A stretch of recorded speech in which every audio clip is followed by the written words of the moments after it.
अमृता अपश्यनो त्वमेव देवीं सर्वगुणैर्निर्गुणाम्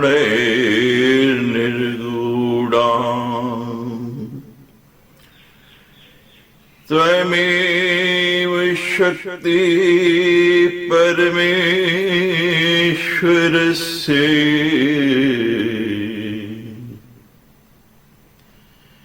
मां पाहि सर्वेश्वरे मोक्षदात्री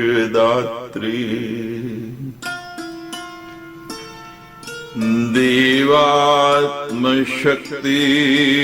श्रुतिवाक्य गीता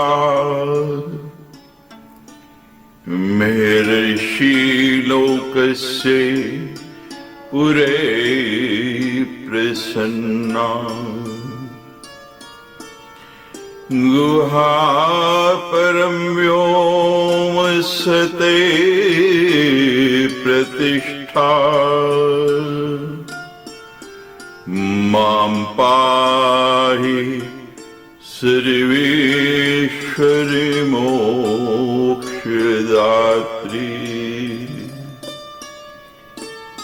पराशि शक्ति विधिवे विश्वसी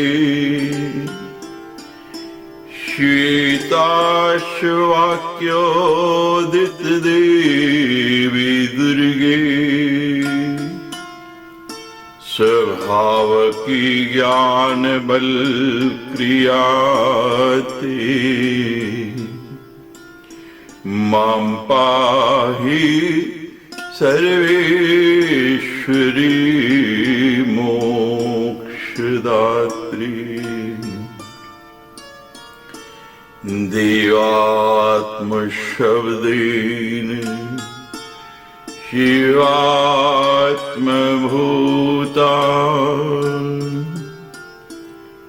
यत् कुर्म वायव्ये वचो वृत्त्यात्मम्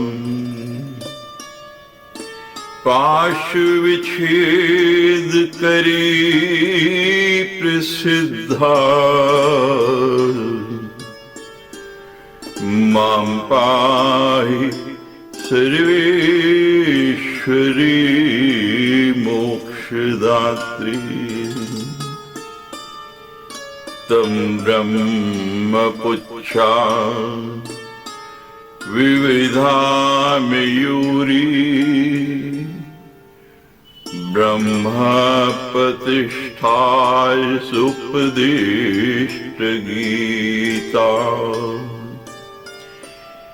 ज्ञान स्वरूपा आत्म्याखिलानां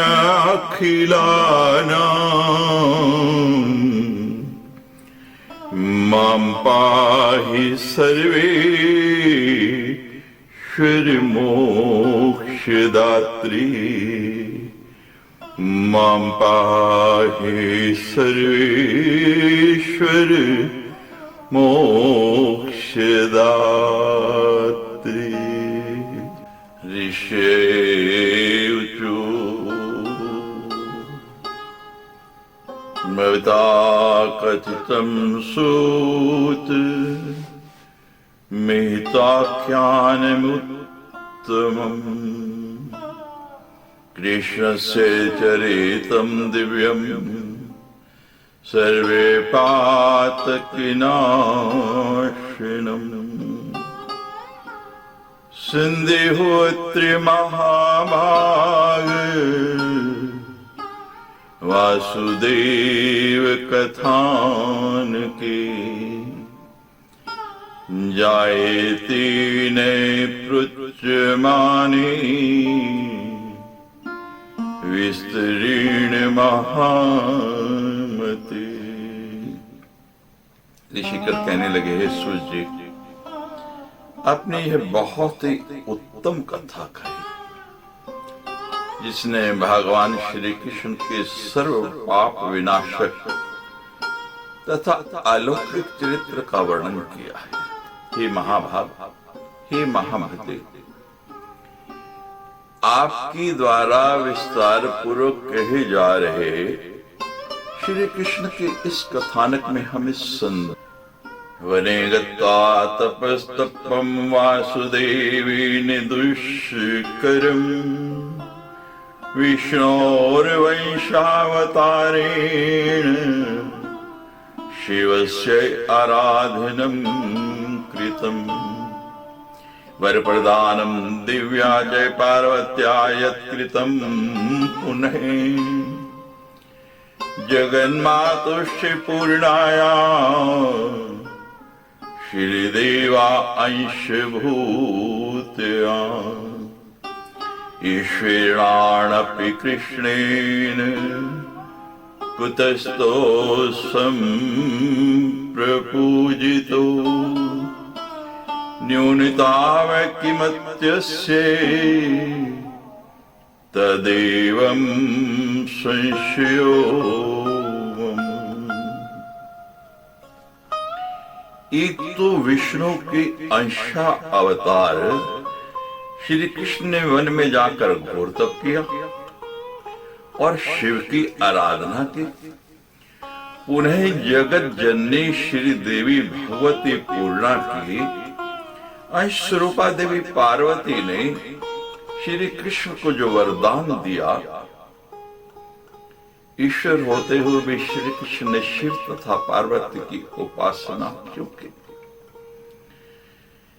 क्या श्री कृष्ण में शिव की अपेक्षा कोई न्यूनता थी? यह हमारा संदेह है। हे सूर्य, हमारा इस संदेह का निवारण कीजिए।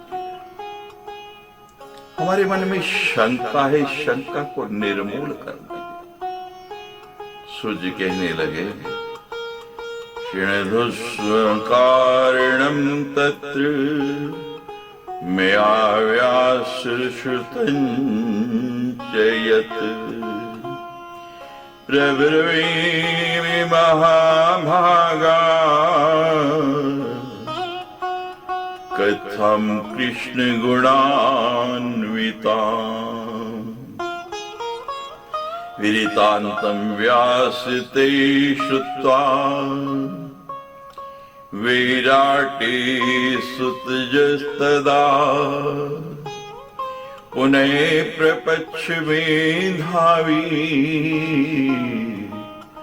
संदेहं परमं गते। सूर्य कहने लगे, हे महाभाग, हे मुनिगणों, व्यास जी से इसका जो कारण मैंने सुना है उसे आप लोग सुनिए। अब मैं भगवान श्री कृष्ण के गुणों से परिपूर्ण कथा कहता हूं। व्यास जी से यह वृत्तांत सुनकर प्रतिभावान राजा जनमेजय और भी अधिक संदेह में पड़ गए। तब उन्होंने फिर पूछा, सम्यक सत्यवती सुनो श्रुतं परम कारणम् तथापि मनसो वृत्ति संशयं न विमुञ्चति। जनमेजय कहने लगे, हे सत्यवती तनय व्यास जी, मैंने परम कारण स्वरूपा भगवती के विषय में सुना, फिर भी मेरे मन की वृत्ति संशय से मुक्त नहीं हो पा रही। कृष्णो नाराधिते शंभो तपे तपत्वातिदारुणम्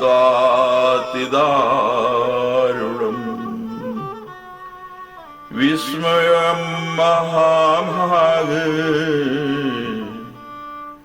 देव देवेन विष्णुना ये सर्वात्मापि सर्वेश सर्वसिद्धि प्रदय प्रभु से कथं कृत्वान घोरम् तपे प्राकृतवद्धरी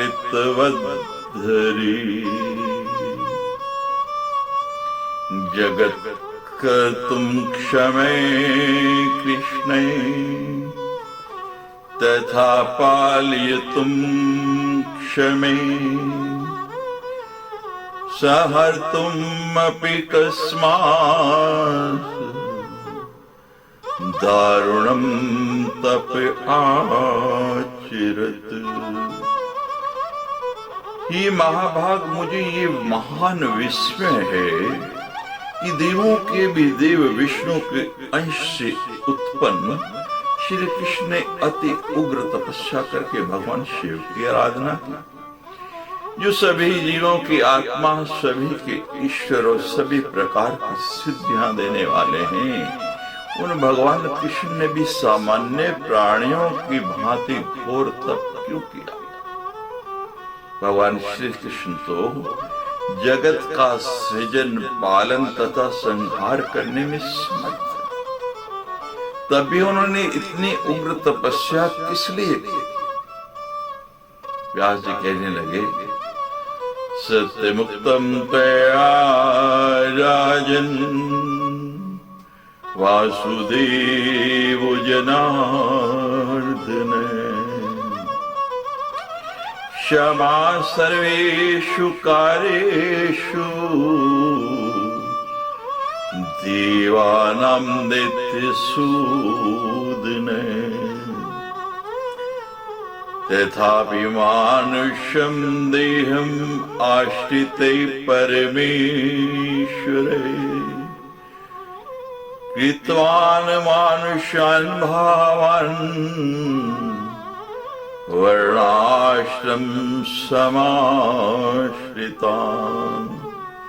वृद्धानां पूजनं च एव गुरुपादाभिवन्दनम् ब्राह्मणानां तथा सेवा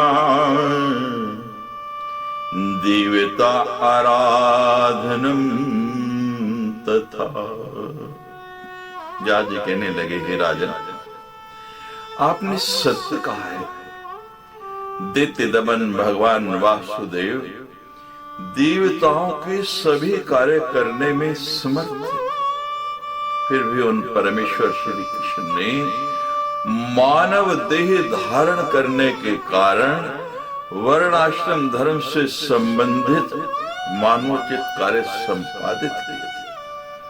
उन्होंने वृद्ध जनों की पूजा, गुरुजनों की चरण वंदना, ब्राह्मणों की सेवा तथा देवताओं की आराधना की। शोक के अवसर पर वे शोकाकुल हुए तथा हर्ष की स्थिति में हर्षित हुए।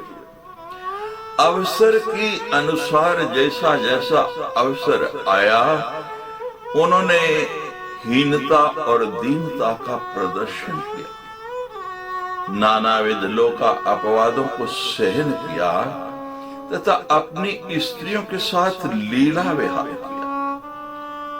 जिस प्रकार मानव में समय समय पर काम, क्रोध तथा लोभ होते रहते हैं, उसी के प्रभाव के भाव उनमें मन में भी जागृत हुए, क्योंकि गुणमय देह में निर्गुणत्व कैसे हो सकता है। सुबलसुता गंधारी तथा ब्राह्मण अष्टावक्र के शाप जनित दोष के कारण यादवों का विनाश हुआ और भगवान कृष्ण को देह त्याग करना पड़ा। हे राजा, उसी प्रकार उनकी स्त्रियों का हरण हुआ, उनका धन लूट लिया गया तथा अर्जुन उन लुटेरों पर अपना अस्त्र चलाने में पूरा स्वार्थहीन हो गया। अज्ञत्वं हरणे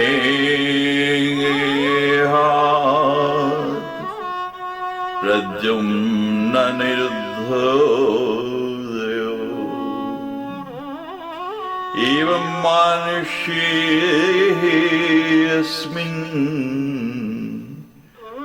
मानुषं खलु चेष्टितम्। विष्णुरंशा अवतारी अस्मिन् नारायण मुने तथा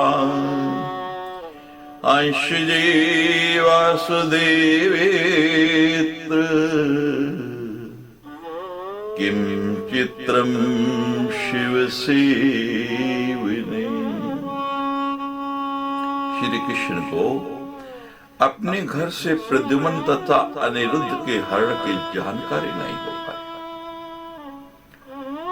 इस प्रकार यह मानव शरीर पाकर उन्होंने साधारण प्राणी की भांति सभी मानवीय चेष्टाओं का प्रदर्शन किया।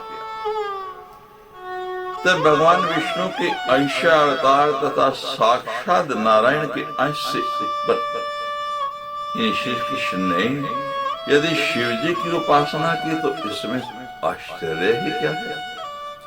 वे प्रभु सबके ईश्वर हैं तथा विष्णु की भी उत्पत्ति के कारण हैं।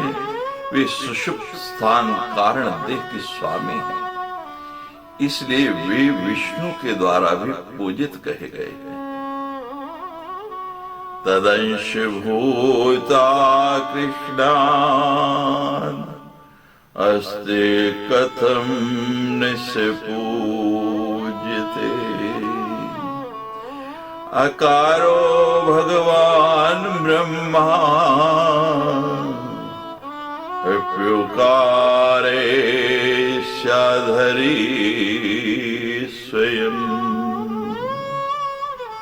मकारो भगवान रुद्रो अप्यर्धमात्रं महेश्वरी। उत्तरोत्तर भाविने अप्युत्तम उत्तमत्वं समृतं बुधे। कृष्ण आदि उन्हें विष्णु के अंश से अवतीर्ण हैं, तब वे शिव की पूजा क्यों नहीं करेंगे। ओंकार का यही ब्रह्मा का रूप है, वो विष्णु का रूप है, मैं भगवान शिव का रूप है और अर्धमात्रा चंद्र बिंदु भगवती महेश्वरी का रूप है। ये उत्तरोत्तर क्रम से एक दूसरे से उत्तम है, ऐसा विद्वानों ने कहा है। अतः सर्वेषु शास्त्रेषु देवी सर्वोत्तमा स्मृता। अर्धमात्रा सिता नित्या यानुचारे विशेषते। विष्णोरपिधिको रुद्रो विष्णुस्तु ब्रह्मणोऽधिके। तिस्वान् संशय कार्ये कृष्णे शिव पूजने। अतएव समस्त शास्त्रों में देवी सर्वोत्तम मानी गई है। सब शास्त्रों ने इसका अनुमोदन किया। वे भगवती बिंदु रूप नित्य अर्धमात्रा में स्थित है, जो अर्धमात्रा विशेष रूप से उच्चारित नहीं की जा सकती। ब्रह्मा से भी बढ़कर विष्णु तथा विष्णु से भी बढ़कर भगवान शिव है। अतः श्री कृष्ण द्वारा शिव की आराधना में किसी भी प्रकार का संदेह नहीं करना चाहिए। सृजन कार्य के लिए जब ब्रह्मा जी ने शिव की उपासना की, तब इच्छा पूर्वक उन्हें वरदान देने के लिए शिव जी उन्हीं के मुख से प्रकट हो गए, जो मूल रुद्र कहलाए। पुनः उन मूल रुद्र के अंश से द्वितीय रुद्र उत्पन्न हुए। वे रुद्र देवी के सबके पूजनीय हैं। सोपि पूज्योऽस्ति सर्वेषां मूल रुद्रस्य का कथा। देवी तस्से सानिध्या उत्तमत्वं समृतम शिवे। वे रुद्रदेव भी सबके पूजनीय हैं, तो फिर मूल रुद्र के विषय में कहना है क्या। देवी तत्व के सानिध्य में रहने के कारण ही शिव में उत्तमता पाई गई है। भगवती योग माया के प्रभाव से प्रत्येक युग में भगवान विष्णु के विभिन्न अवतार होते रहते हैं, इसमें संदेह नहीं करना चाहिए। या नेत्र पक्षम परिसंचलनेन सम्यग् विश्वं सृजतवती हन्ति निगूढ़ भावा सैषा करोति सत्तं द्रहिणा अच्युतीशान नाना अवतार कलिने परिभूयमाना। अत्यंत निगूढ़ रहस्यों वाली जो भगवती अप्रत्यक्ष रूप से नेत्र की पलक झपने मात्र में भली भांति जगत की उत्पत्ति, पालन तथा संहार कर देती है। जितने समय में नेत्र एक बार पलक झपकाते हैं, इतने समय में तो तीनों कार्य उत्पत्ति, पालन और संहार कर देते हैं। वे ही ब्रह्मा, विष्णु तथा शिव को अनेक विध रूपों में अवतार रहने पर निरंतर दुखों से व्याकुल करते रहते। सूति गृहादिरजमप्यन्नेन युक्तम् सुंगोपिश्च भवने पशुपाल राज्ञे संप्रापितश्च मथुरा विनियोदिष्यते श्रीदार का प्रणयने ननु भीति चित्ते। इन्हीं योग माया के द्वारा श्री कृष्ण को प्रसूति गृह से निकालकर गोपराज की नंद के भवन में जाकर उनकी रक्षा की। वे योग माया ही कंस की विनाशार्थ श्री कृष्ण को मथुरा ले गए। जरासंध से अत्यंत भयक्रांत चित्त वाले श्री कृष्ण को द्वारका बनाने की प्रेरणा भी उन्हें भगवती ने ही दी। निर्माय षोडश सहस्त्र शरदार्ध कास्ता नार्यो अष्ट समतरा सकला समुत्था तासां विलास सवश्यं तु विधाय कामम् दासीकृतो हि भगवानन्यापनन्ता। उन्होंने ही अपनी कला शक्ति से 16,050 रानियां तथा 8 पटरानियों की रचना करके पुनः भगवान श्री कृष्ण को उनके विलास के वशीभूत करके उन अनंत शक्ति संपन्न श्री कृष्ण को उनका वशवर्ती बना दिया। एकाकी बंधन विधो युवती समर्था पुंसो यथा सदृलोहमयं तुदाम किम नाम षोडश सहस्र शदार्ध काश तम सविकृतं शुकं विवाति निबंधयन्ति। केवल सिर्फ एक ही युवती अपने लोह में सुदृढ़ पाश में पुरुष को बांध सकने में समर्थ। तो फिर जिसकी 16,050 भार्य हों उसके विषय में क्या कहना। वे सब तो उस पुरुष को पालित तोते की भांति, पाले हुए तोते की भांति अपनी इच्छा के अनुरूप नियंत्रण कर सकती हैं। इसे तोता वही बोलेगा जो उसका मालिक चाहे। इसी प्रकार वो सब कुछ करने में समर्थ है। सत्यराजित की पुत्री सत्यभामा के वशीभूत श्री कृष्ण उसके कहने पर प्रसन्नता पूर्वक इंद्र के भवन में पहुंच गए। वहां पर इंद्र के साथ युद्ध करके उन्होंने तरुराज कल्पवृक्ष छीन लिया और उसे अपनी प्रिय सत्यभामा के महल को सुशोभित किया। यो भीम जामहि हितवाचि शुपालिकादि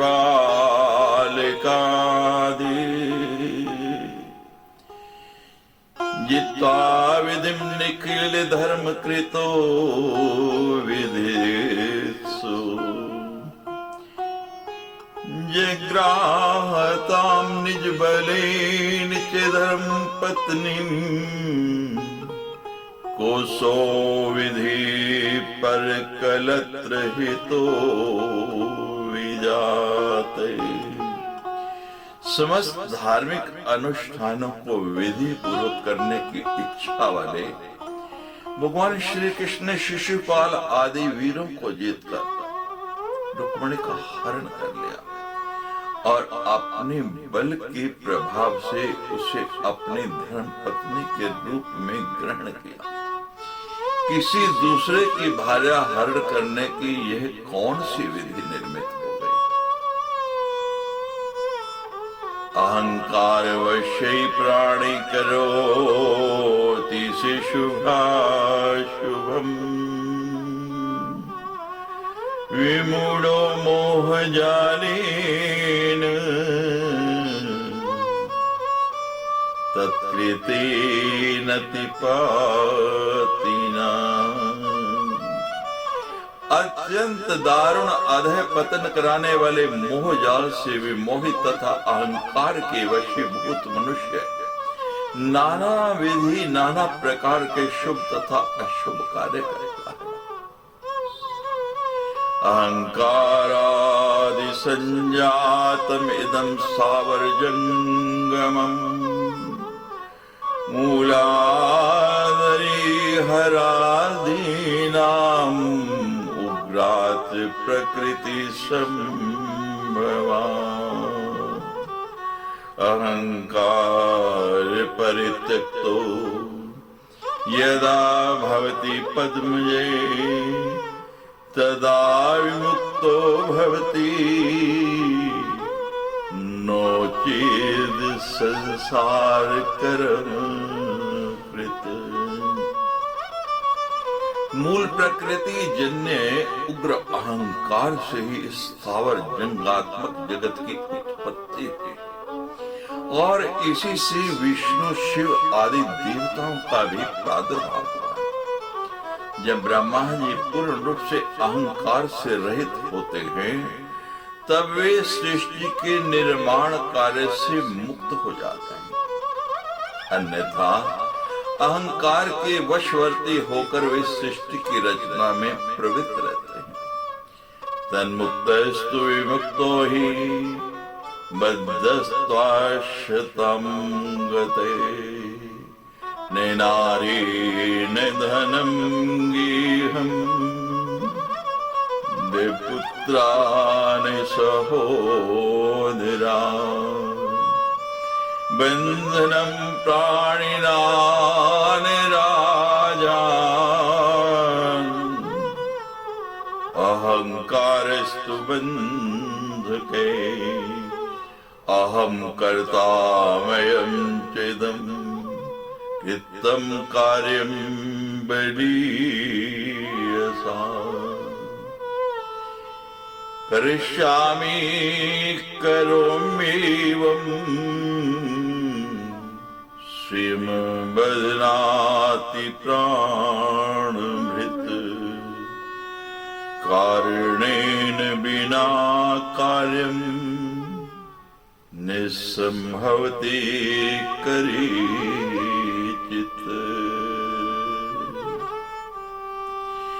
यथा न दृश्यते जातो मृत पिंडेन बिना घटा विष्णु पालिता विश्व अहंकार समन्विता।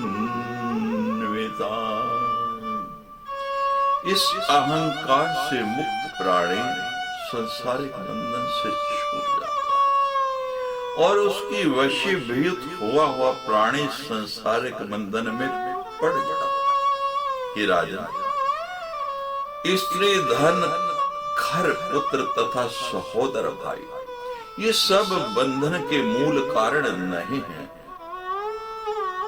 अपितु अहंकार ही प्राणियों के लिए बंधनकारी वस्तु है। ना स्त्री बंधन है, ना धन बंधन है, ना घर, ना पुत्र, ना परिवार।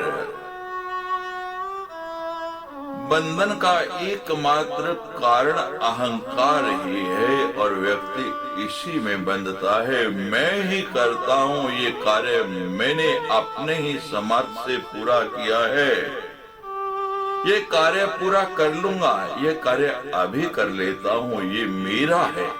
इन भावनाओं के कारण प्राणी स्वयं बंधता जाता है। कोई भी कार्य बिना कारण के कदापि नहीं होता है। जैसे मिट्टी के पिंड का बना घड़ा न बन सकता है और न दिखाई पड़ सकता है। जब भगवान विष्णु अहंकार के वशवर्ती होते हैं तभी वे विश्व का पालन करने में समर्थ होते हैं, नहीं तो वे सदा सृष्टि पालन के चिंता रूपी समुद्र में डूबे क्यों रहते।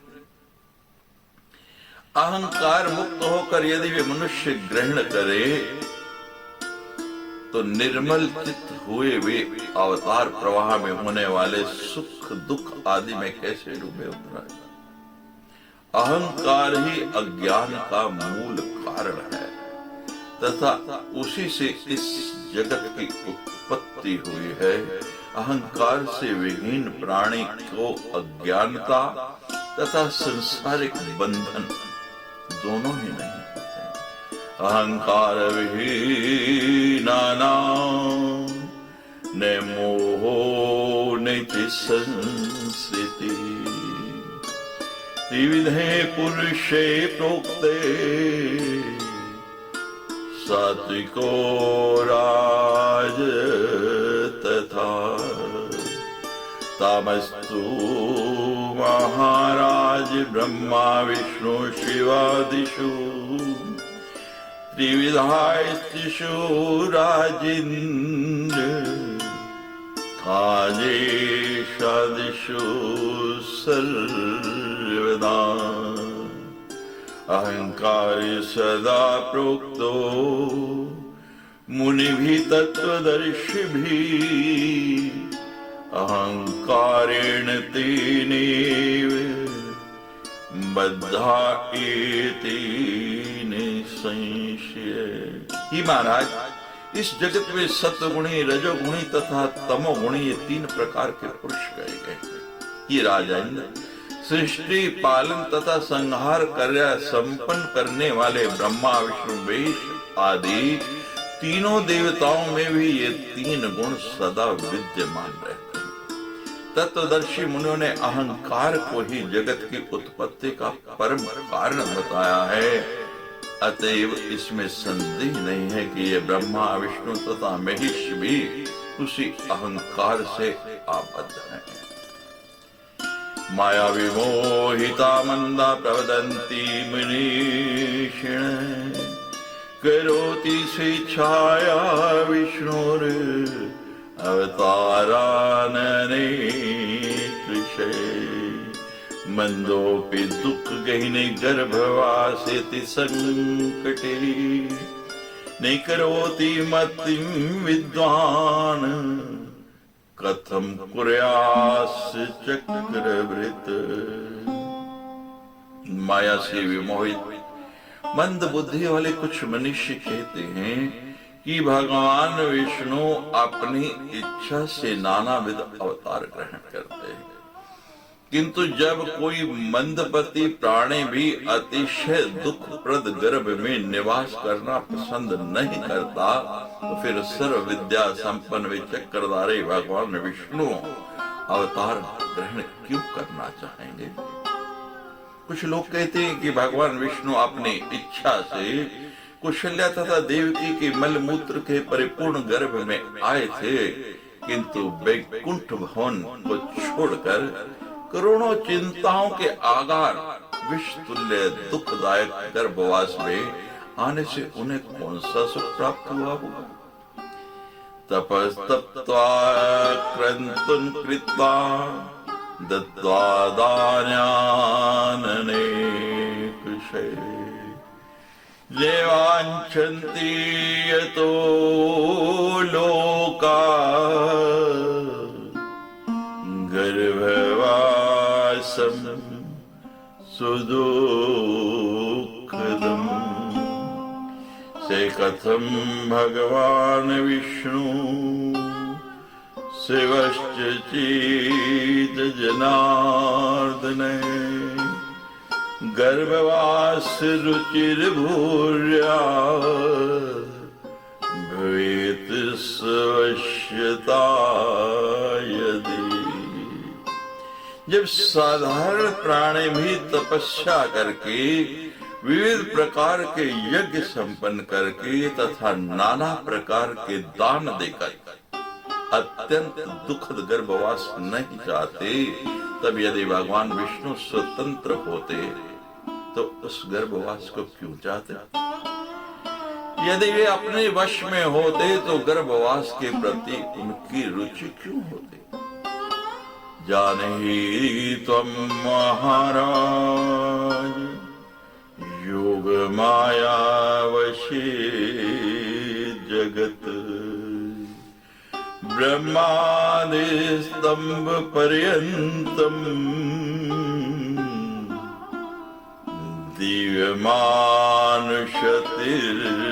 दिव्यमानुषतिर्गयम् माया तंत्रि निबद्धायि ब्रह्म विष्णु हरादे भ्रमन्ति मायन्ति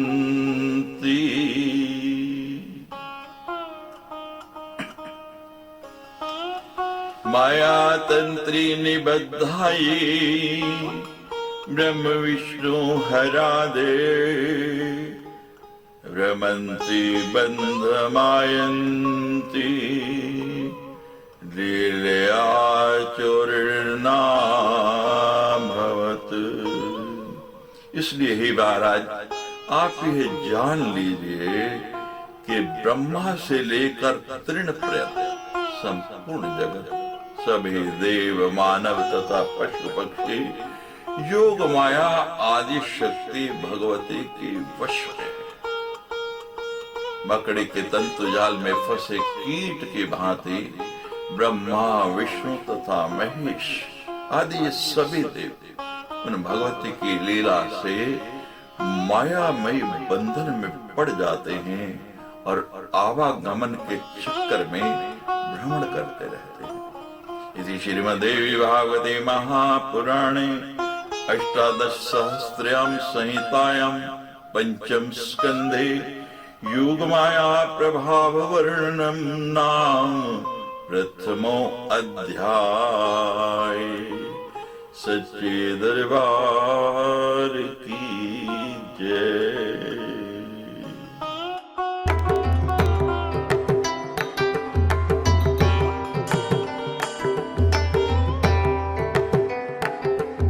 अजुवाच योगेश्वर्या प्रभावयं कतिश्चाति विस्तरा ब्रूहि तच्चरितं स्वामी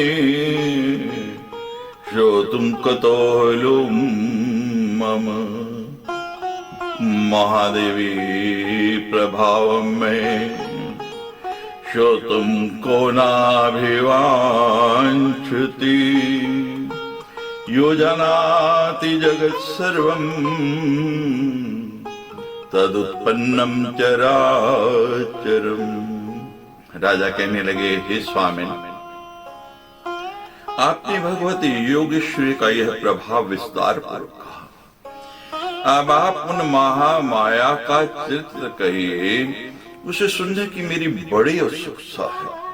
जो मनुष्य इस बात को भली भांति जानता है कि वह स्थावर जंगात्मक संसार उन्हीं से उत्पन्न हुआ, ये उन महादेवी के प्रभाव को क्यों नहीं सुनना चाहेगा। व्यास जी कहने लगे, हे राजन प्रवक्ष्यामि विस्तरेण महामते, श्रद्धानाय शांताय न ब्रूयात् सुमंदने। हे राजन, सुनिए, मैं विस्तार के साथ वर्णन करूंगा। हे महामते, जो वक्ता श्रद्धालु एवं शांत श्रोता से भगवान की कथा नहीं कहता, ये तो मंद बुद्धि का होता है। पुरायुधम भूतघोरम देव दानव सेनयो, पृथिव्याम पृथ्वीपाल महिषाख्ये महीपतो। महिषो नाम राजेन्द्र चकार तप उत्तमम, गत्वा हेमगिरो च उग्रम देव विस्मय कारकम। हे राजन, प्राचीन काल की बात है, जिस समय भूतल पर महिषासुर नाम का राजा राज्य करता था, उस समय देवताओं और दैत्यों की सेनाओं में भीषण युद्ध छिड़ गया।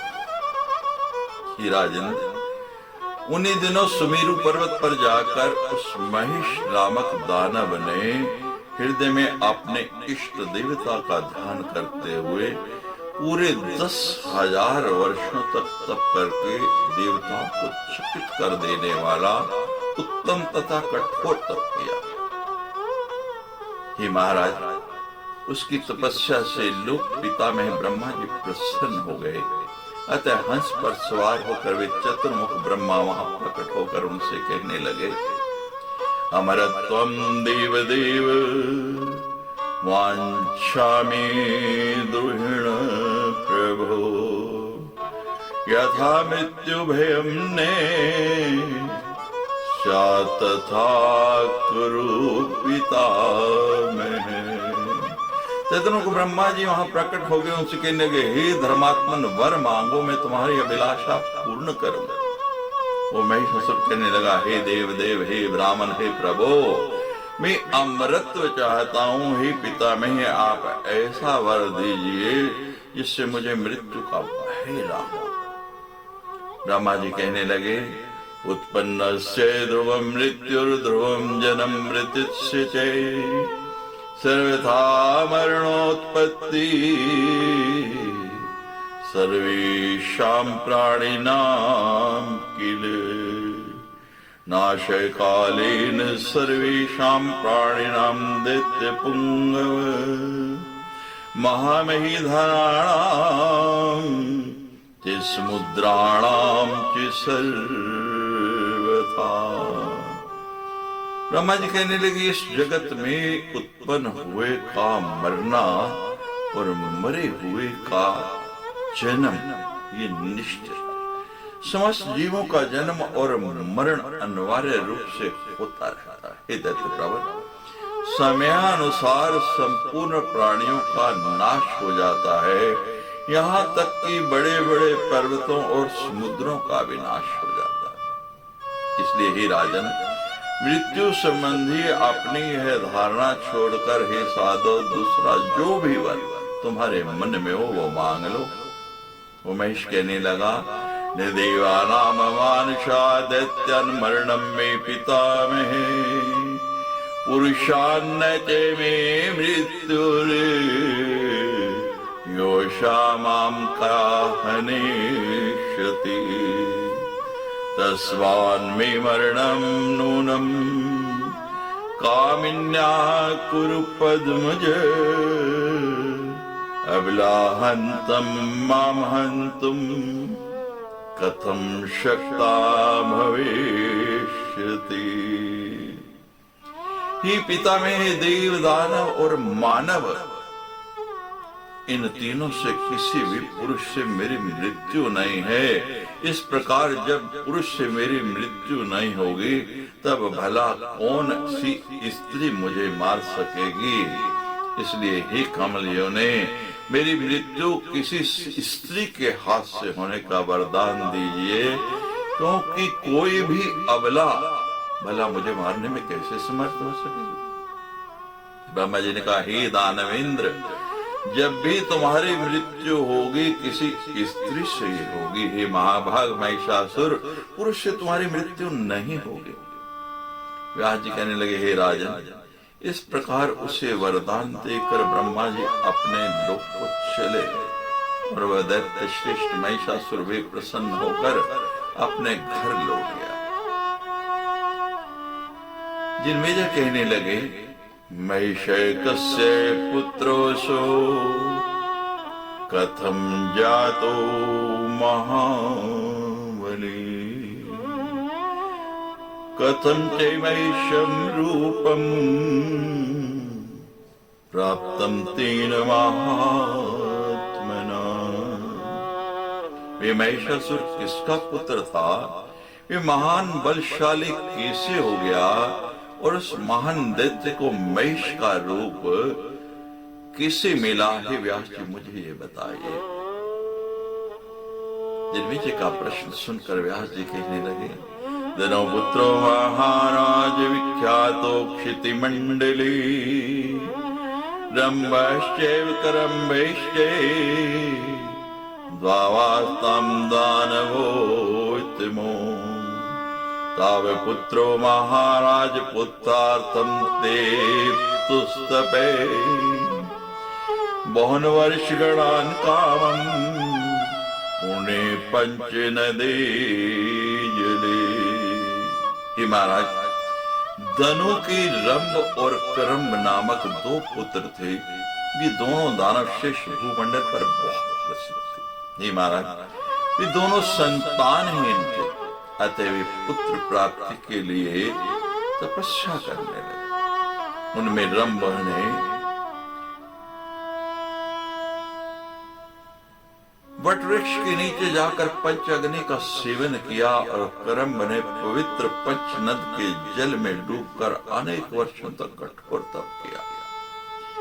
बहुत काल तक जब रंभ पंच अग्नि साधना करता रह गया, तब यह जानकर इंद्र बहुत चिंतित हुए और वे उन दोनों दानवों के पास पहुंचे। पंचनद के जल में प्रविष्ट होकर इंद्र ने ग्राह का रूप धारण कर लिया और उस करम को दोनों पैरों से पकड़ लिया। इस प्रकार वृत्रासुर का वध करने वाले इंद्र ने उस करम को भी मार डाला। जब अपने भाई के वध का समाचार मिला तो रम अत्याधिक कुपित हुआ, बहुत क्रोध में आ गया। उसने अपने हाथ से अपना सिर काटकर उसे अग्नि में होम कर देने की इच्छा। तदुपरांत वह तत्काल अत्यंत क्रोध के साथ बाएं हाथ से अपने केश पकड़कर दाहिने हाथ में तीक्ष्ण तलवार लेकर शशीर्षे पावकी हो तुम इच्छा करेण ते ईशपाशे गृहीत्वाशु वामेन क्रोध संयुते दक्षिणेन कर्णो अग्रम गृहीत्वा खड्गमुत्तमं छिन्नति शीर्षं तत्त्वात् वैना प्रतिबोधिते। जैसे वो तलवार लेकर अपना सिर काटने के लिए उद्यत हुआ, तभी अग्निदेव वहां प्रकट हो गए और उसे समझाने लगे। अग्निदेव उससे बोले, हे दैत्य, तुम अपना ही सिर काटना चाहते हो? तुम तो बड़े मूर्ख हो। आत्महत्या अत्यंत ही दुस्साध्य कर्म है, इसे करने के लिए तुम कैसे तैयार हो गए? वरम वरे भद्रम ते यस्ते मनसि वर्तते माम्र्य सुमृते नद्ये किं ते कार्यं भविष्यति। अग्निदेव कहने लगे, तुम्हारा कल्याण हो, तुम्हारे मन में जो भी हो वह वरदान मांग लो, डरो मत, मरने से तुम्हारा कौन सा कार्य हो जाएगा। व्यास जी कहने लगे, अग्निदेव का ये सुंदर वचन सुनकर रंभ ने अपना केशपात छोड़कर कहा, हे देवेश, यदि आप मुझ पर प्रसन्न हैं तो मुझे ये वांछित वरदान दीजिए कि मुझे तीनों लोकों पर विजय प्राप्त करने वाला तथा शत्रु सेना का विनाश करने वाला पुत्र प्राप्त हो। यदि तुष्टोऽसि देवेश देहि मे वांछितं वरम्, त्रैलोक विजयी पुत्रे शान पर बलार्दन।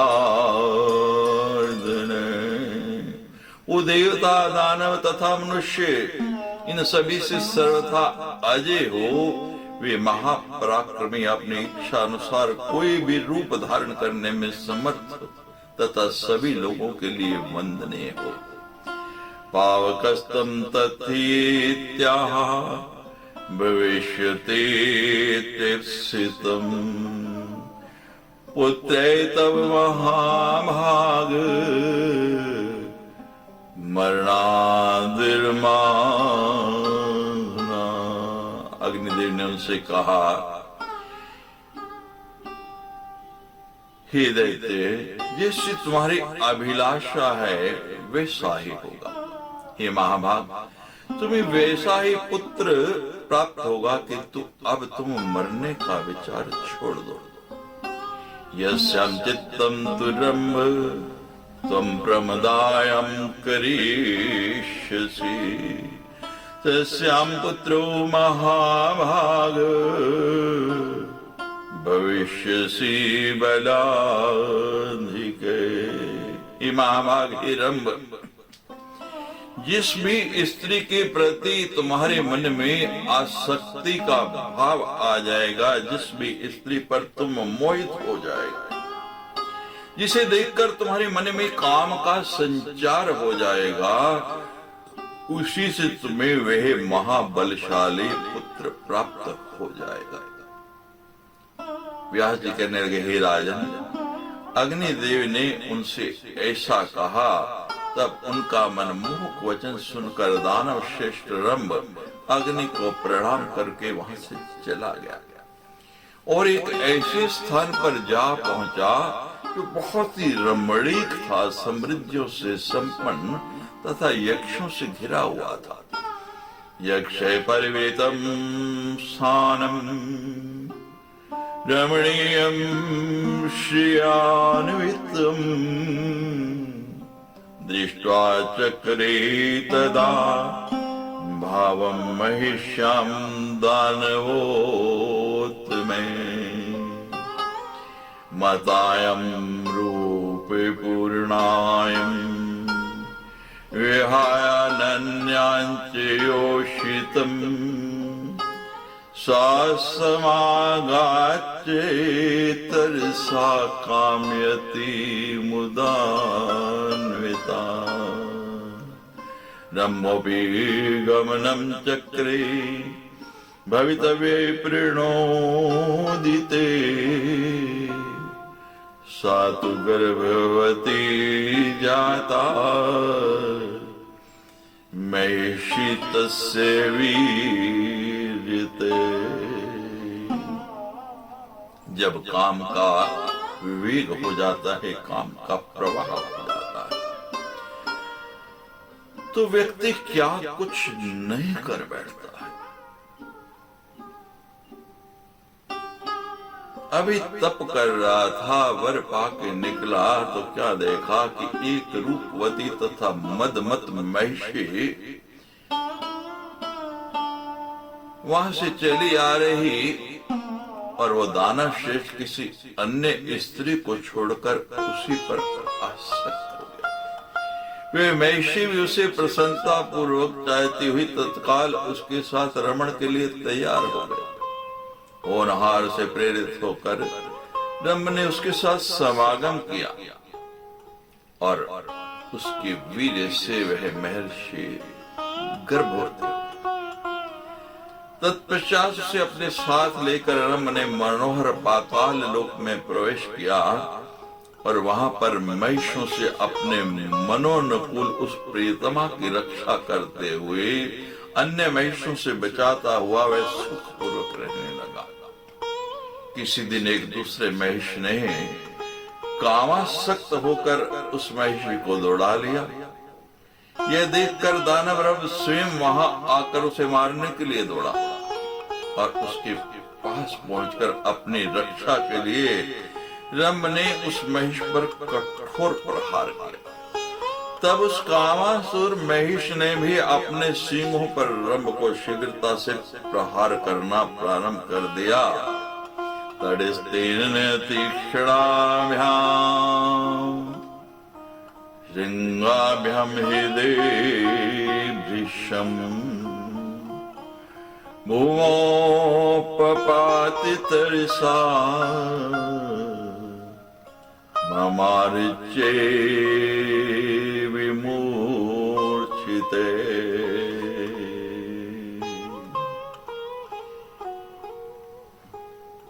मृते भर्तारे सादीना विहारता विद्रुता भृशं स्वावेगातं वटं प्राप्य यक्षिणां शरणं गता। पृष्ठतस्तु गते तत्र मेषकाम पीडिते काम्यानस्तु तां कामी बलवीर्यं मनोतते।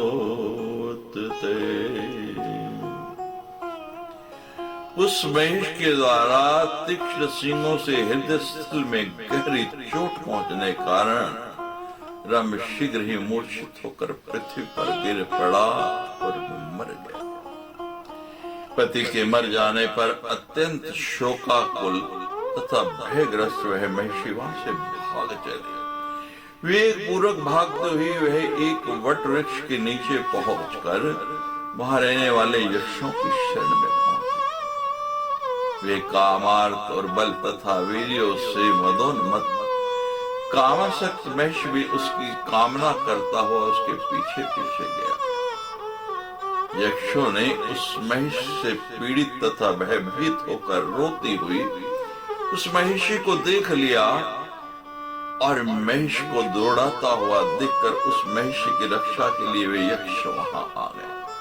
मितं ब्रह्मं समानि यक्षास्ते परम प्रियम हितायं रोपयामस्तु तस्य देहस्य शुद्धे।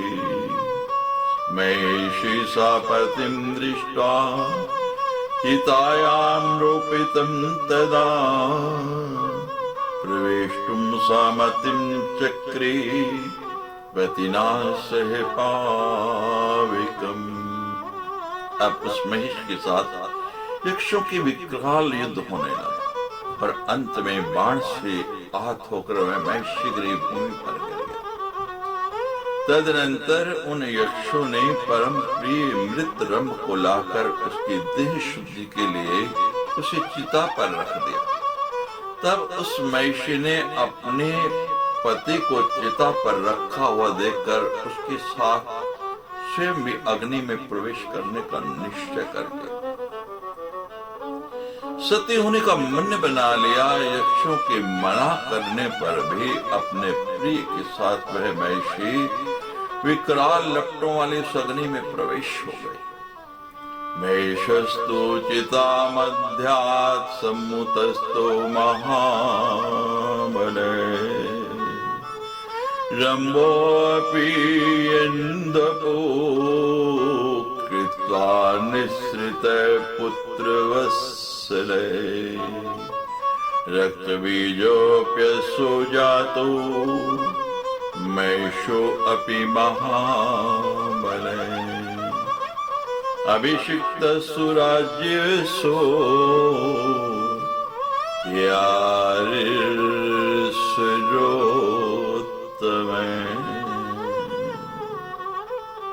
उसी समय एक महाबली महेश्चिता के मध्य से प्रकट हो गया तथा अन्य शरीर धारण करके वह पुत्र प्रेमी रंभवी चित्ता के मध्य भाग से निकल पड़ा। इस प्रकार रक्त बीज तथा महान बलशाली महिषासुर दो दैत्य उत्पन्न हो। तदनंतर श्रेष्ठ दानवों ने उस महिषासुर का राज्याभिषेक कर दिया। एवं से महिषो जातो रक्त बीजस्य वीर्यवान् अवध्यस्तु सुरैर्दैत्यैर्मानवैश्च नृपोत्तम। हे निश्रेष्ठ, इस प्रकार महिषासुर तथा पराक्रमी रक्त बीज उत्पन्न हुए। वे महिषासुर देवताओं, दानवों तथा मनुष्यों से सबसे अवध्य था। इति एतकथितं राजन् जन्म तस्य महात्मने वरप्रदानं च तथा प्रोक्तं सर्वं सविस्तरम्। हे राजन, इस प्रकार मैंने आपको उस महान महिषासुर के जन्म तथा उससे संबंधित वरदान प्राप्ति का पूरा प्रसंग विस्तार पूर्वक बता दिया है। इति श्रीमद्देवी भागवते महापुराणे अष्टादशसहस्रयां संहितायां पंचम स्कंधे महिषासुरोत्पत्तिर्नाम द्वितीयो अध्याय। सच्चेदर